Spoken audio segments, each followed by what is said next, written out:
जंगल में 2 दिनों से लगातार बारिश हो रही थी। रानू का पति कुछ दिनों से बीमार था। बारिश की वजह से अब रानू के घर में भोजन भी खत्म हो चुका था। माँ, ये बारिश और कितने दिन तक चलेगी? मैं तो सुबह से भूखी हूँ। मुझे बहुत भूख लग रही है। पता नहीं गुड़िया बेटी, तेरे पापा और मैं 2 दिनों से भूखे हैं। अब हम क्या करेंगे? मुझे कुछ भी समझ में नहीं आ रहा है। वो दोनों माँ बेटी बातें कर रहे थे, तभी घोंसले में से पानी टपकने लगता है। ये क्या गुड़िया बेटी, ये घोंसले में से तो पानी टपकना शुरू हो गया है। गुड़िया, जल्दी से मेरे साथ चलो। हमें अब भी छत घास से ढकना होगा, वरना पानी अंदर आ जाएगा। वो दोनों माँ बेटी उस बारिश में घने जंगल में जाते हैं। जाकर वहाँ से घास लेकर वापस अपने घोंसले पर आते हैं। रानू और गुड़िया मिलकर उनके घोंसले को ठीक कर देते हैं। जहाँ जहाँ सुराख था वहाँ पर घास रख देते हैं। कुछ ही देर में छत टपकना बंद हो जाता है और घर के अंदर पानी आना बंद हो जाता है। रानू, मैंने 2 दिनों से कुछ भी नहीं खाया है। मुझे लगता है कि अब मैं बहुत कमज़ोर पड़ गया हूँ। टुन्नू जी, आप चिंता मत कीजिए। अभी मैं बाहर जाती हूँ, गुड़िया और आपके लिए कुछ न कुछ भोजन ले आ जाती हूँ। मगर रानू, तुम इतनी बारिश में कहाँ जाओगी? अगर मेरे पंख अब ठीक होते तो मैं ही अपनी बीवी और बच्ची के लिए कुछ न कुछ करता। टुन्नू जी, आप चिंता मत कीजिए। ये मेरे पास पुरानी बोरी पड़ी है। इसे अपने सिर के ऊपर से ढककर भोजन ढूंढने के लिए जा रही हूँ। मुझे कुछ नहीं होगा। फिर रानू चिड़िया अपने सिर के ऊपर बोरी रखकर बारिश में भोजन ढूंढने के लिए चली जाती है। कुछ देर बाद वो कुछ अनाज लेकर घर आती है। जैसे ही जंगल में आधी रात होती है, रानू के घोंसले में फिर से पानी टपकना शुरू हो जाता है और जंगल में बाढ़ भी आ जाती है, जिस वजह से रानू का घोंसला पानी से भर जाता है। गुड़िया बेटी, हमारे घोंसले में पानी भर गया है। अब यहाँ रहना सुरक्षित नहीं है। हाँ माँ, अब हम पापा को लेकर यहाँ से जल्द निकलते हैं। फिर रानू अपने पति टुन्नू को एक टोकरी में रखकर कहीं ऊंची जगह ले जा रही थी, लेकिन अचानक बारिश की वजह से टुन्नू चिढ़ा उस टोकरी में से फिसलकर नीचे गिर जाता है और पानी में बह जाता है। टुन्नू जी, अरे टुन्नू जी, ये क्या हो गया? मेरे पति टुन्नू जी को कोई बचाओ, कोई है? कोई भी पक्षी रानू की मदद नहीं करता। थक हार कर रानू और गुड़िया पहाड़ों के ऊपर चली जाती है। माँ, पता नहीं पापा जिंदा होंगे भी या नहीं। गुड़िया बेटी, ऐसी बातें नहीं करते। तुम्हारे पापा कहीं ना कहीं जिंदा जरूर होंगे। वो लौटकर जरूर आएंगे। सारे पक्षियों को घने जंगल में एक टेंट दिखाई देता है। वो टेंट इंसानों ने छोड़कर गए हुए थे। फिर सारे पक्षी उस टेंट में जाकर आराम से बैठ जाते हैं। कुछ देर बाद रानू चिड़िया भी अपनी बेटी को लेकर टेंट में जाकर बैठ जाती है। उन सब पक्षियों को टेंट में रहते हुए 4 दिन हो जाते हैं। माँ, और कितने दिन हम लोगों को टेंट में रहना पड़ेगा? मुझे तो बहुत भूख लग रही है माँ, कुछ ना कुछ करो। गुड़िया बेटी, मैं कुछ भी नहीं कर सकती। बारिश रुकने तक हम सबको इस टेंट में ही रहना पड़ेगा। इस तरह सुबह हो जाती है। सुबह होते ही बारिश रुक जाती है।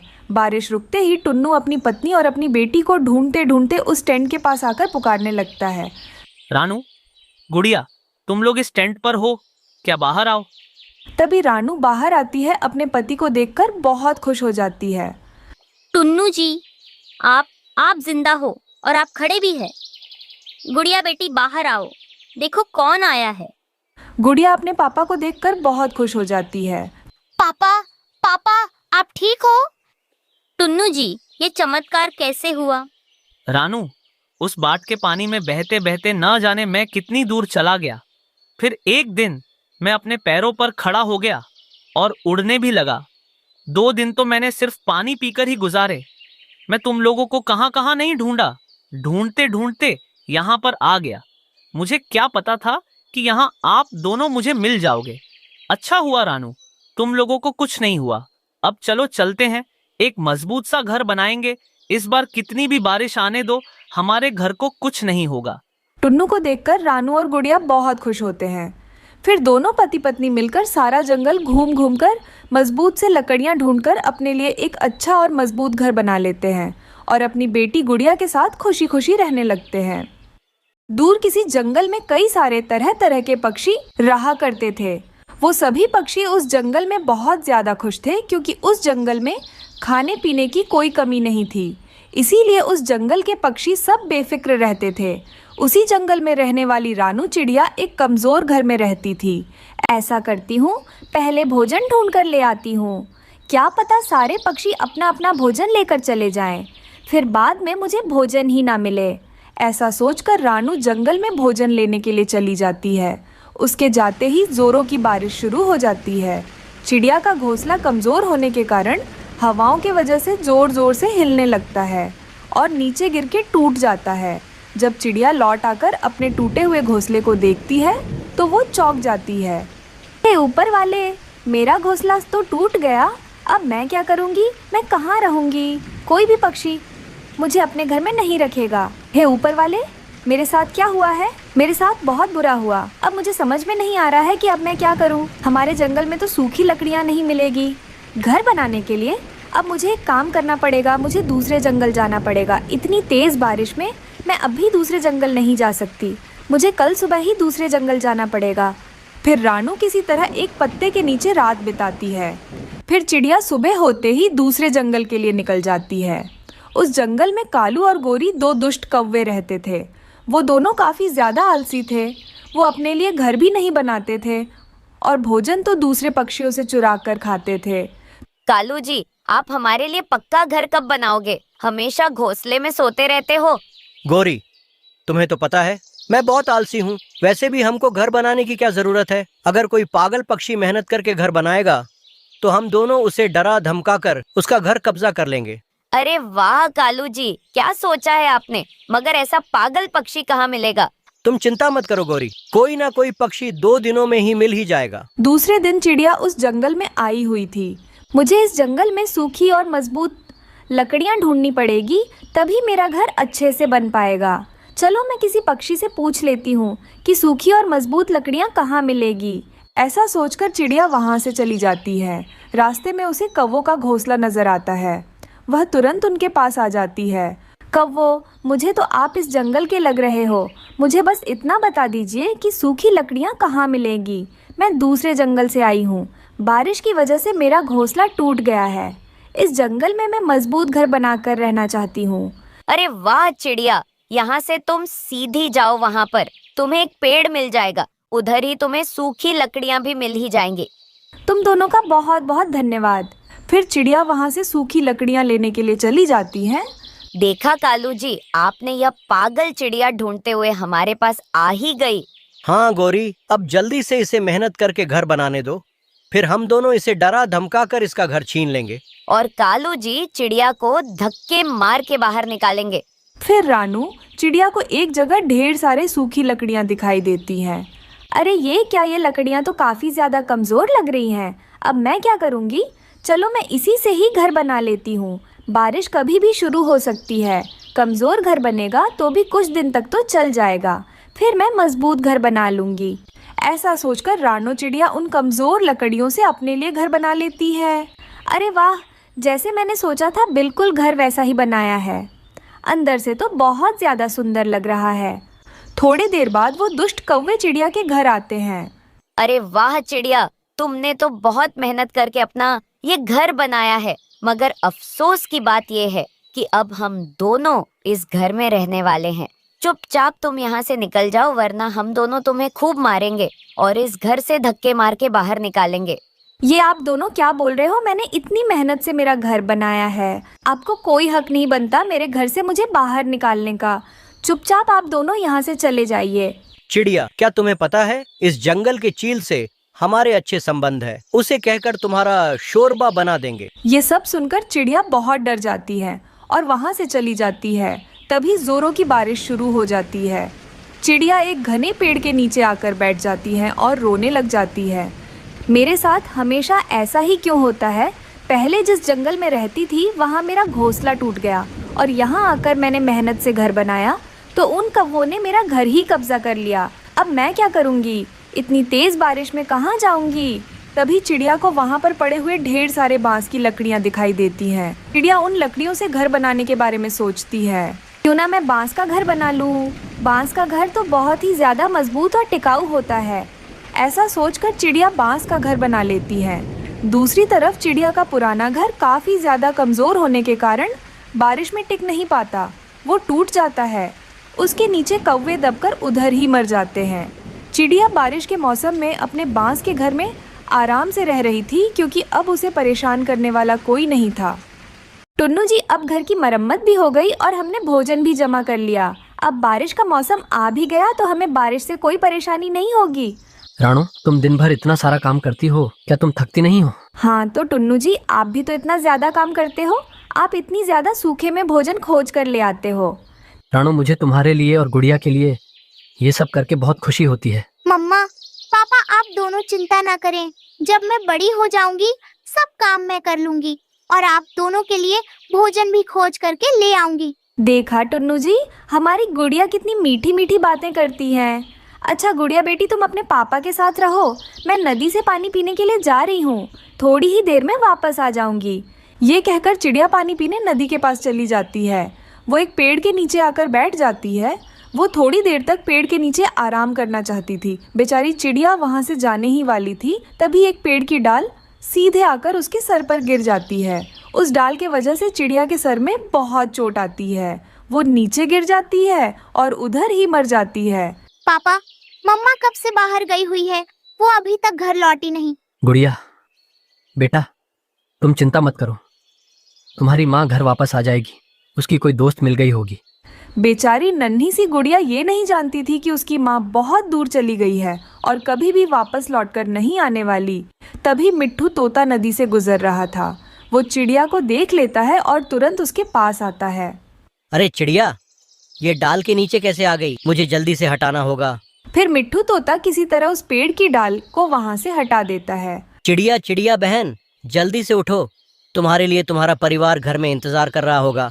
रानो और तोता को कबूतर दूर से देख लेता है और तुरंत उनके पास आ जाता है। कबूतर, चिड़िया डाल के नीचे गिरी हुई थी, मैंने तो डाल हटा ली, लेकिन अब चिड़िया कुछ बोल नहीं रही है। मिट्ठू, मुझे लगता है चिड़िया हम सबको छोड़कर चली गई है। ये मर गई है। कबूतर, तुम इसके घर जाकर इसके बारे में बता दो। मैं तो नहीं जा पाऊंगा, मेरी इतनी हिम्मत नहीं है। फिर कबूतर जल्दी से चिड़िया के घर चला जाता है। मगर कबूतर, ऐसे कैसे हो सकता है? अभी अभी तो रानू नदी से पानी पीने गई है। टुन्नू, वो पेड़ की डाल बहुत बड़ी थी, वो सीधे रानू के सर पर आकर लगी। खून बहुत बह गया, जिस वजह से रानू चिड़िया हम सबको छोड़कर चली गई। कबूतर अंकल, क्या मेरी माँ को चोट लगी है? वो ठीक तो हो जाएगी ना? गुड़िया अब भी बहुत छोटी थी, उसे मर जाना क्या होता है ये सब पता नहीं। देखो टुन्नू, लगता है गुड़िया अभी बहुत छोटी है, तुम रानू के बारे में इसे कुछ भी मत बताना। ऐसा कहकर कबूतर वहाँ से चला जाता है।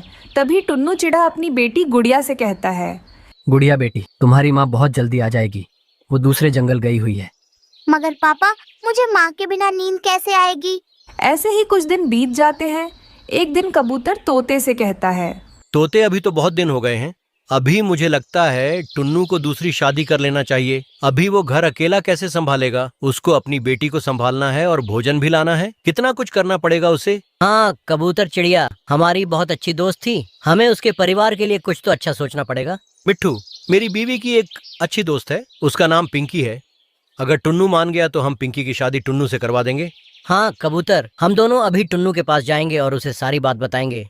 फिर कबूतर और मिट्ठू तोता टुन्नू के घर आते हैं। ये तो मेरे लिए बहुत मुश्किल होगा। गुड़िया तो उसे अपनी माँ कभी नहीं मानेगी। टुन्नू, तुम बड़े हो और समझदार भी, गुड़िया अभी बहुत छोटी है, वो समय के साथ साथ उस चिड़िया को अपनी माँ मान लेगी। फिर टुन्नू चिड़ा भी मान जाता है। वो सब मिलकर टुन्नू की शादी पिंकी चिड़िया से करवा देते हैं। पिंकी, वो गुड़िया तो बहुत छोटी है, अगर उससे कोई भूल हो जाए तो उसे माफ कर देना और उसका अच्छे से ध्यान रखना। मैं भोजन ले आऊंगा, तुम गुड़िया और घर का ध्यान रखना। हाँ टुन्नू जी, मैं गुड़िया का बहुत अच्छे से ध्यान रखूंगी, मैं सब संभाल लूंगी, आप बेफिक्र रहिए। फिर टुन्नू पिंकी को अपने घर ले आता है। पापा पापा, ये आपके साथ कौन है? गुड़िया बेटी, ये आपकी दोस्त है, आपकी मम्मा ने आपके लिए भेजा है। पापा, मम्मा कब वापस आएगी? उनके बिना तो मुझे रातों को नींद नहीं आती। गुड़िया बेटी, तुम मेरे साथ सो जाना, मैं तुम्हें नए नए कहानियाँ भी सुनाऊंगी। अच्छा, मेरी दोस्त, मुझे पानी पीना है, क्या तुम मेरे साथ नदी पर चलोगी? हाँ गुड़िया बेटी, तुम चलो मेरे साथ नदी के पास, आज मैं तुम्हें पानी पिलाती हूँ। फिर पिंकी गुड़िया को नदी के पास ले जाती है। वहाँ गोरी और कालू कौवा पहले से बैठे हुए थे। अरे वाह रानो, चिड़िया को मरे हुए तो 4 दिन भी नहीं गुजरे। टुन्नू ने नई शादी कर ली। कैसे कैसे पक्षी रहते हैं इस जंगल में। कौन है आप और आप छोटी बच्ची के सामने ऐसी बातें क्यों कर रही हो? हम रानू के अच्छे दोस्त हैं। तुम कौन हो? तुम कहाँ से आई हो? हम पे सवाल क्यों कर रही हो? गुड़िया बेटी, तुम्हारी माँ रानू मर गई है। अब वो कभी तुम्हारे पास वापस लौट कर नहीं आएगी। तुम चुप हो जाओ काली कव्वी। छोटी सी बच्ची के सामने क्या क्या बोल रही हो? गौरी आंटी, आप बताओ मेरी माँ कहाँ है? पापा ने तो बताया है मेरी माँ दूसरे जंगल गई हुई है, वह जल्दी ही वापस आ जाएगी। गुड़िया, सब झूठ है। तुम्हारी माँ मर गई है और तुम्हारे पापा ने दूसरी शादी इस चिड़िया से कर ली। ये सब बातें गुड़िया को बोलकर कालू और गोरी वहाँ से चले जाते हैं। आप सब ने मुझसे झूठ क्यों बोला? मुझे अभी मेरी मम्मा चाहिए। आप सब मुझे मेरी मम्मा के पास ले चलो, मैं आपके साथ नहीं रहूंगी। गुड़िया मेरी जान, मैं आपकी मम्मा की तरह ही आपसे प्यार करूंगी, आपसे कभी झूठ नहीं बोलूंगी। फिर पिंकी चिड़िया जल्दी से गुड़िया को घर लाती है। घर आते ही गुड़िया अपनी माँ को याद करके रोते हुए सो जाती है। आधी रात को गुड़िया के सपने में उसकी माँ रानो चिड़िया आती है। गुड़िया बेटी, तुम्हारी नई मम्मा बहुत ही अच्छी हैं, मैंने ही उन्हें भेजा है। तुम उनसे प्यार से रहो और हर बात मानो। मैं कभी वापस लौटकर नहीं आ पाऊंगी, मैं बहुत दूर चली गई हूँ। अपनी माँ को सपने में देखकर गुड़िया तुरंत आंखें खोलती है। माँ, आप कहाँ हो? आप जो बोलोगी मैं वही करूँगी। फिर गुड़िया जल्दी से अपनी नई माँ के गले लग जाती है। पापा, माँ, आप दोनों मुझे माफ कर दो। आज के बाद से मैं आप दोनों की बात मानूंगी माँ। आज के बाद से आप ही मेरी माँ हो। उस दिन के बाद से वो परिवार फिर से खुशी खुशी से रहने लगता है। जंगल में बढ़ती हुई ठंड के साथ साथ कौवा और कव्वी में लड़ाई भी बढ़ गई थी। कालू, आज मैं तुम्हारे घोंसले में सोऊंगी। मेरे घोंसले में मुझे सारी रात ठंड लगती रहती है। ना अपने घोंसले में ही रहो। मैंने बहुत मुश्किल से अपने घोंसले में सूखी घास लगाई है। ऐसे सारे काम पापा पक्षी ही करते हैं। सबके घोंसले गर्म है और एक मैं ही हूँ कि ठंड में मर रही हूँ। मैं तो जा रही हूँ चिड़िया के घर। आज मैं वहाँ ही सो जाऊंगी। जाओ, चिड़िया तुम्हें अपने घर में रखेगी तो फिर ही ना। मगर गोरी कव्वी ठंडी रात में अपने घर से निकलती है। वो चिड़िया के दरवाजे पर दस्तक देती है। गोरी, तुम इस समय? चिड़िया बहन, आज की रात मुझे अपने घर में सो लेने दे। मेरी कालू से लड़ाई हो गई है। गोरी बहन, मेरे पास 2 ही घोंसले हैं, एक में मेरे बच्चे सोए हुए हैं और दूसरे में मैं सोती हूँ। चिड़िया बहन, अब अगर मैं वापस गई तो कालू मेरा बहुत मजाक उड़ाएगा। प्लीज आज की रात चिड़िया। फिर चिड़िया अपने बच्चों को अपने साथ लिटा लेती है और वो घोंसला गौरी कव्वी को दे देती है। ये घोंसला तो बहुत गर्म है। मजा ही आ गया तुम्हारे घोंसले में लेटने का। इस घोंसले में मैंने गर्म बिस्तर बिछाया हुआ है, मेरी माँ ने दिए थे मुझे गर्म बिस्तर। फिर गोरी सो जाती है। वो रात गोरी कव्वी बड़े आराम से सोती है। दोनों पति पत्नी दिन आवारा घूमने में गुजार देते हैं और जब रात होती है तो गोरी कव्वी फिर से चिड़िया के घर जाती है। चिड़िया, आज फिर मेरी कालू से लड़ाई हो गई है। चिड़िया घर के अंदर से ही आवाज देती है। मगर आज मैं तुम्हें अपने घर में नहीं आने दूंगी। बच्चे बड़े हो गए हैं, मुझे बच्चों के साथ नींद नहीं आती। तुम जाओ यहाँ से। छोटी चिड़िया, बड़ी बातें करने लगी है तू। मुझे भी गोरी कहते हैं। गुस्से में गोरी वहाँ से चली जाती है। मैं ना कहता था आज तो चिड़िया कभी भी तुम्हें नहीं रखेगी। बड़ा आया, सो जा चुप करके। दूसरे दिन गोरी कव्वी चिड़िया के घर के पास छुप कर बैठ जाती है। जब चिड़िया अपनी बच्चों के साथ नदी पर पानी पीने जाती है तो गोरी कव्वी खिड़की के रास्ते चिड़िया के घर में घुस जाती है और चिड़िया के दोनों घोंसलों में पानी गिरा देती है। अगर मुझे इन घोंसलों में नहीं सोने दोगी तो चिड़िया की बच्ची तुम भी नहीं सोगी। गोरी वहाँ से भाग जाती है। रात को जब चिड़िया और उसके बच्चे घोंसले में लेटते हैं तो घोंसले गीले थे। मम्मा, हमारा घोंसला गीला है, ये बहुत ठंडा है। मेरा घोंसला भी गीला है, हमारे घोंसलों में पानी किसने गिराया होगा? मम्मा, कल रात आपने गोरी आंटी को घर में आने से मना किया था। यह काम जरूर गोरी आंटी ने ही किया होगा। हाँ, ये काम जरूर उस गोरी की बच्ची का ही है, मगर मैं भी उसे सजा जरूर दूंगी। दूसरे दिन चिड़िया झाड़ियों वाले जंगल जाती है और वहाँ से एक ऐसी झाड़ी के पत्ते तोड़ती है जिनको छू लेने से शरीर पर खुजली शुरू हो जाती है। गुड़िया और कुकू, अब देखना वो गौरी ठंड की रात में भागती फिरेगी। चिड़िया वो पत्ते एक घोंसले में बिछा देती है। कुकू बेटा जाओ और गोरी को बताओ कि आज वो हमारे घर में सो सकती है। मम्मा मम्मा, गोरी आंटी का शरीर सुर्ख हो जाएगा इन पत्तों पर लेटकर। कुकू जल्दी से गौरी कौवी की तरफ जाता है। आंटी आंटी मम्मा ने भेजा है। मम्मा कहती हैं कि आज रात आप हमारे घर में सो जाएं। तो फिर मान गई तुम्हारी। मम्मा मैं ना कहती थी, मुझे भी गौरी कहते हैं। गोरी कुकू के साथ जाती है। गोरी घोंसले में पानी गिराने की क्या जरूरत थी, ये तो तुम्हारा अपना ही घर है। जब जी चाहे आ जाया करो और इसी घोंसले में सो जाया करो। चिड़िया, कल तुमने मेरी इंसल्ट की तो मुझे गुस्सा आ गया था। फिर गोरी चिड़िया के घोंसले में लेट जाती है। चिड़िया के बच्चे गौर गौर से गोरी कौवी की तरफ देख रहे थे। चिड़िया, ना जाने क्यों मेरे शरीर पर खुजली शुरू हो गई है। ये सुनकर बच्चे हंसने लगते हैं। 1 2 त्रिझाड़ी के पत्तों का काम हुआ शुरू। बचाओ चिड़िया, मुझे बचाओ, मेरे शरीर पर बहुत खुजली हो रही है। गौरी कौवी इधर उधर उड़ती हुई घर से बाहर निकल जाती है। वो कौवी इस पेड़ से टकराती तो कभी उस पेड़ से मर गई। उस चिड़िया ने घोंसले में ना जाने क्या रखा हुआ था, हाय मर गई। ठंडे पानी से नहाओ गोरी, फिर ही तुम ठीक होगी। फिर गोरी ठंडी ठंडी रात में नदी के ठंडे पानी में कूद जाती है। तब जाकर उसकी खुजली कम होती है, मगर बाकी की रात अपने घर में ठिठुर कर गुजारती है। उसे छोटी चिड़िया ना समझो, वो बहुत सियानी चिड़िया है।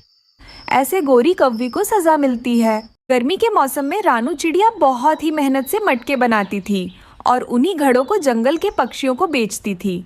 गर्मी का मौसम होने के कारण घड़ों की बहुत ही डिमांड थी। वो अकेले ही इतने घड़े नहीं बना पा रही थी, इसीलिए उसने जग्गू नाम के कौवे को काम पर रख लिया था। जग्गू बेटा, तुम बहुत कमजोर लग रहे हो, क्या तुम मेरी घड़े बनाने में मदद कर पाओगे? हाँ आंटी चिड़िया, मुझे अब पैसों की बहुत ज़रूरत है, मैं आपकी मदद ज़रूर करूँगा। उस दिन के बाद से जग्गू कौवा घड़े बनाकर रानू चिड़िया के साथ जंगल के पक्षियों को घड़े बेचने में मदद करता था। एक दिन रानू और जग्गू जंगल में घड़े बेच रहे थे। तभी जग्गू की मौसी वहाँ आती हैं और रानू से कहती हैं, देखो चिड़िया, मैं इस जग्गू की मौसी हूँ। इसके माता पिता गर्मी की वजह से 1 महीने पहले ही मर गए थे।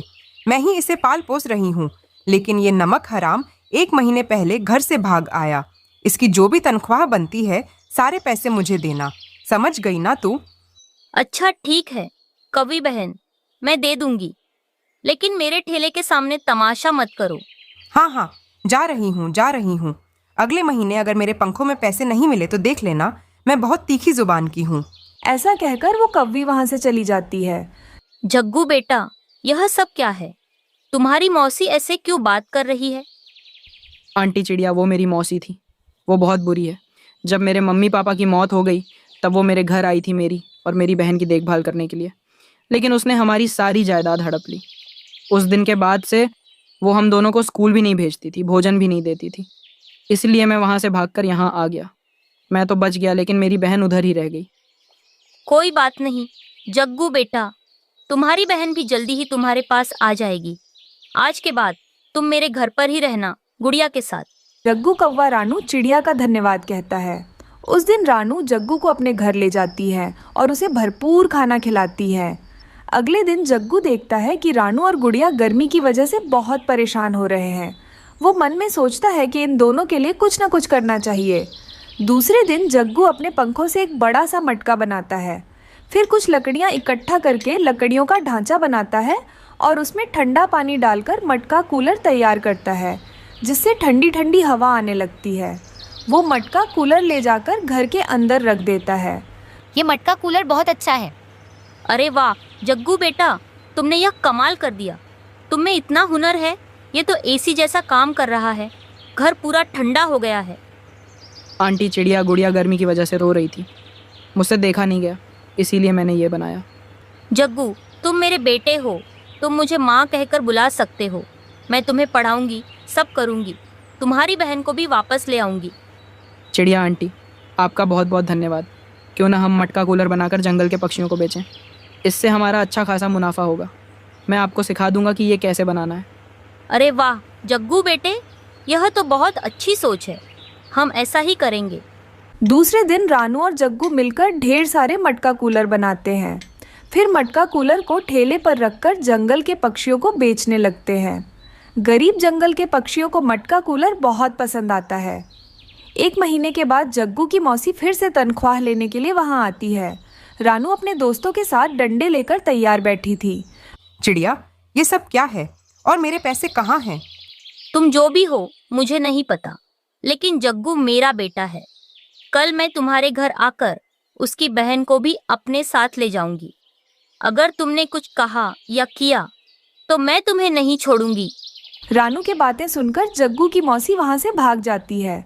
अगले दिन रानू चिड़िया जग्गू की बहन मुन्नी को अपने साथ अपने घर ले आती है। रानू जग्गू और मुन्नी को अपने बच्चों की तरह प्यार करती है और गुड़िया के साथ साथ जग्गू और मुन्नी को भी स्कूल भेजती है। इस तरह रानू मटका कूलर बेच बेच कर धनवान हो जाती है और अपने तीनों बच्चों के साथ खुशी खुशी रहने लगती है। जंगल में बारिश तेज हो रही थी, जिस वजह से रानू चिड़िया का घोंसला टूट गया था। लेकिन चिड़िया ने बड़ी मुश्किल से अपनी और अपने अंडों की जान बचाई थी। वो बारिश से बचने के लिए अपने अंडों के साथ बड़े बड़े पत्तों में छुपी बैठी थी। हे ऊपर वाले, आज इतनी तेज बारिश हो रही है, मुझे अपने अंडों की वजह से घोंसला मजबूत करने का मौका भी नहीं मिला। शुक्र है मैंने अपने अंडों को टूटने से बचा लिया। ये बारिश तो और तेज होती जा रही है, पता नहीं कब रुकेगी। ऐसे तो मेरे अंडे बारिश में भीग भीग कर खराब हो जाएंगे। मुझे किसी तरह नरम घोंसले का इंतजाम करना पड़ेगा ताकि मैं अपने अंडों को घोंसले में सुरक्षित रख सकूं। दूसरी तरफ कालू कौवा और गौरी कवि अपने घोंसले में बैठकर बारिश का बहुत मजा ले रहे थे। गौरी, इतनी ठंडी ठंडी बारिश में मुझे कुछ गरम गरम खाने का मन कर रहा है, मेरे लिए कुछ लाओ। कालू जी, मैंने खाने के लिए कुछ भी नहीं लाया और मैं नहीं लाऊंगी। मगर गौरी, तुम क्यों नहीं लाओगी? घोंसले में तो कुछ भी नहीं है खाने के लिए। कालू जी, हम दोनों रोज रोज तो यही सब चीजें खाते रहते हैं, लेकिन आज कुछ अलग खाएंगे। बारिश के मौसम में कुछ अलग मिल जाएगा तो मजा ही आ जाएगा। गौरी, लगता है आज तू मुझे भूखा ही मारेगी। चुपचाप तू मेरे लिए कुछ ला दे। गौरी कुछ कहे बिना घोंसले से बाहर आ जाती है और चारों तरफ अपनी नजर घुमाने लगती है। तभी उसकी नजर चिड़िया पर पड़ती है। वो अपने पति कालू को बाहर बुलाकर कहती है, देखा कालू जी, चिड़िया अपने अंडे लेकर कैसे बारिश में बैठी है। मैं किसी तरह इसके अंडे चुरा कर ले आती हूँ, फिर हम दोनों मजे से बारिश के मौसम में अंडे खाएंगे। अरे वाह गौरी, अंडे, ये तो मेरी पसंदीदा चीज है। चलो हम दोनों दूर छिपकर चिड़िया पर नजर रखते हैं। चिड़िया कहीं जाएगी तो हम दोनों अंडों को लेकर वहाँ से भाग जाएंगे। ये सोचकर वे दोनों एक जगह छिपकर चिड़िया पर नजर रख रहे थे और उसके जाने का इंतजार कर रहे थे। ये कहकर चिड़िया अपने दोनों अंडों को पत्तों के नीचे छुपाकर अपनी दोस्त हरियाली के घर चली जाती है। थोड़ी ही दूर छिपे बैठे कौवे ये सब देख रहे थे। गौरी, वो देखो, चिड़िया चली गई। तुम जाओ घोंसले पर, मैं अभी उन अंडों को ले आता हूँ। ये कहकर कालू कौवा जल्दी से जाकर चिड़िया के दोनों अंडे चुरा लेता है। हरियाली बहन, तेज बारिश की वजह से मेरा घर टूट गया है और मेरे दोनों अंडे बारिश में भीग रहे हैं। इसीलिए अगर तुम्हारे पास कोई घोंसला पड़ा होगा तो मुझे दे दो। मैं अपने अंडों को उसमें रख दूंगी और वे सुरक्षित भी रहेंगे। हाँ रानू बहन, मेरे पास दूसरा घोंसला है, तुम इसे ले जाओ और अपने अंडों को सुरक्षित रखो। हरियाली बहन, तुम्हारा बहुत बहुत धन्यवाद मेरी मदद करने के लिए। जब बारिश रुक जाएगी तो मैं तुम्हारे लिए एक नया घोंसला बनाकर दे दूंगी। रानू चिड़िया हरियाली से घोंसला लेकर अपने अंडों के पास आ जाती है। वो अपने अंडों वाले पेड़ पर आकर देखती है तो वहाँ पत्तों के नीचे उसके अंडे नजर नहीं आ रहे थे। मेरे अंडे कहाँ चले गए? इतनी जल्दी कौन जालिम आ गया जो मेरे अंडों को चुरा कर ले गया? रानू चिड़िया को रोता हुआ देखकर वहाँ से गुजरता हुआ कबूतर उसके पास आ जाता है। रानू बहन, तुम्हें क्या हो गया? तुम रो क्यों रही हो? कबूतर भैया, मैंने अपने अंडों को पत्तों के नीचे छुपा कर रखा था। अब मेरे अंडे कहीं नजर नहीं आ रहे। क्या आपने किसी को यहाँ आता जाता देखा? नहीं चिड़िया बहन, मैंने तो यहाँ किसी को भी नहीं देखा। हे ऊपर वाले, अब मैं क्या करूँ? मेरे अंडों को मैं कहाँ ढूंढूं? चिड़िया बहन, अब रोने से कुछ नहीं होगा। इतनी बारिश में तुम अपने अंडों को कहाँ ढूंढने जाओगी? वो जालिम अंडा चोर अब तक तुम्हारे अंडों को खा गया होगा। इतना कहकर कबूतर वहाँ से चला जाता है। चिड़िया जल्दी से अपने अंडों को ढूंढते हुए इधर उधर घूमने लगती है। कालू जी, जल्दी कीजिए, अंडों को खाना शुरू कीजिए। हाँ हाँ गोरी, रुको, अभी मैं अंडों को अपनी चोंच से फोड़ रहा हूँ। इतना कहकर कालू कौवा अंडों पर चोंच मारने ही वाला था, तभी उनके घोंसले पर कोई दस्तक देता है। लगता है पति जी कोई आया है, जल्दी से इन अंडों को छुपा दो, मैं अभी घोंसले से बाहर जाकर देखती हूँ। कालू जल्दी से उन अंडों को घोंसले के नीचे छुपा देता है और खुद घोंसले के ऊपर बैठ जाता है। घोंसले के बाहर चिड़िया थी। गोरी, मैंने अपने अंडों को पत्तों के नीचे रखकर हरियाली के घर गई थी। जब मैंने वापस आकर देखा तो मेरे अंडे वहाँ नहीं थे। क्या तुमने किसी को मेरे अंडों को ले जाते हुए देखा? नहीं नहीं चिड़िया, हमने किसी को तुम्हारे अंडों को ले जाते हुए नहीं देखा। गौरी अपने घर के अंदर जाकर देखती है तो चिड़िया के दोनों अंडों में से प्यारे प्यारे बच्चे बाहर आ गए थे। ये क्या कालू जी, इन अंडों में से तो बच्चे बाहर निकल आए हैं। अब तो हम दोनों अंडे नहीं खा पाएंगे। गोरी, अब हम इन बच्चों का क्या करेंगे? चिड़िया वापस आने तक हम इन्हें उसके घोंसले में रख देते हैं। चिड़िया अपने बच्चों को देखकर खुश हो जाएगी और सब कुछ भूल जाएगी। कालू कौवा चुपके से बच्चों को घोंसले में रख देता है। चिड़िया अपने घोंसले में वापस आकर देखती है तो उसके दोनों बच्चे सही सलामत घोंसले में बैठे हुए थे। ये देखकर चिड़िया बहुत खुश हो जाती है और ऊपर वाले को धन्यवाद कहती है। इस तरह चिड़िया बारिश के मौसम में पत्तों के घोंसले में अपने दोनों बच्चों के साथ खुशी खुशी से रहने लगती है।